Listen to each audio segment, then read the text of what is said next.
Okay, I did originally film this in my first take as short, and it ended up 6 minutes long. So we're gonna go ahead, turn the camera, refilm this, and bring this to you in long form. And I understand if I didn't tell you that, you never would have known that would have happened, but I like to share things. So with that, we're looking at a first gen F-body disc brake knuckle and hub assembly with all the backing plates and everything removed. Now, it's my understanding that if we weren't using a drum brake assembly and we were using a disc brake assembly, this hole here would be different and the height of this boss would be different. But what I wanted to do is design a conversion for myself that worked, but also design one and document one that could be used with semi off-the-shelf parts and document the process of designing the bracket. I really don't understand the community's fascination with just changing this whole setup out. So with that,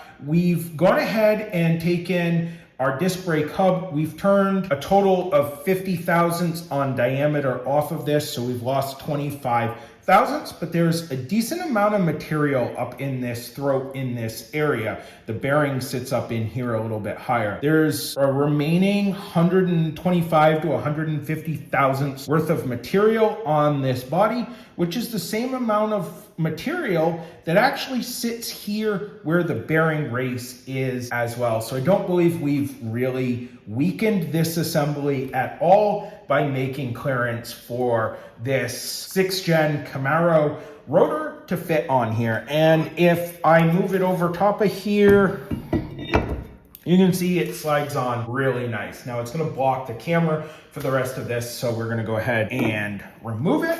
And what I've done here, or been doing after I got that turned down, is kind of trying to figure out where these locations of holes are so I can get it into CAD. And I kind of started out by laying this out here with these homemade screw jacks. That is a 3D printed body with a nut and a bolt, but it kind of allows me to level things out and take some drops with some calipers or some gauge blocks or whatnot. And so I started measuring this out, and I ended up having to do 2 revisions. This is the second revision, and it kind of just fits in here, so we know we have a good solid location for where these holes are. I've also gone ahead and done the same exact thing over here for the caliper. So we now have 2 3D printed pieces that tell us where the hole locations are. The next step of this project is to go ahead, place the caliper on top like you just saw it a second ago,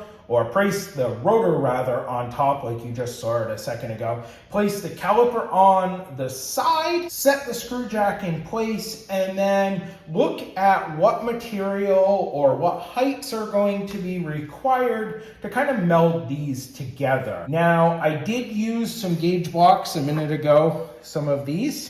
This is a set that's been removed from my work toolbox because they got some moisture and got some rust in there. Unfortunately, they're no good for using at work, but they do work good for here at home. And that's partially due to my storaging of tools in between jobs, or my last job actually didn't have me have tools, so they had been stored in my bedroom. And over time, they got some moisture in them. Anyways, enough on that. I'm going to go ahead and do that, and that will be another video, and I'll show you more. But this is kind of an update at where we are with the brake build out for my uncle's Camaro. So this is kind of an update at where we are for the build out for my uncle's Firebird. I hope you've been following along. I hope you enjoy this content. Maybe it's inspiring you to create your own disc brake conversion. I know this is a lot of work that could have just been solved by buying a disc brake knuckle and a disc brake hub brake rotor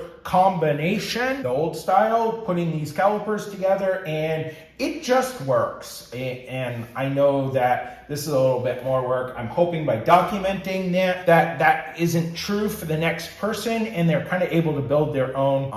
I kind of like the removable rotor, modern rotor idea. I did go with the Firebird caliper because honestly, this caliper is $59 reman, and it's a 4-piston caliper. I kind of felt it was original equipment, and it was the best deal on the market for a 4-piston caliper for this setup. So that's why we ended up using it. I hope you enjoy this video and you have a good night. And please go ahead and comment. Tell me what you think of my project.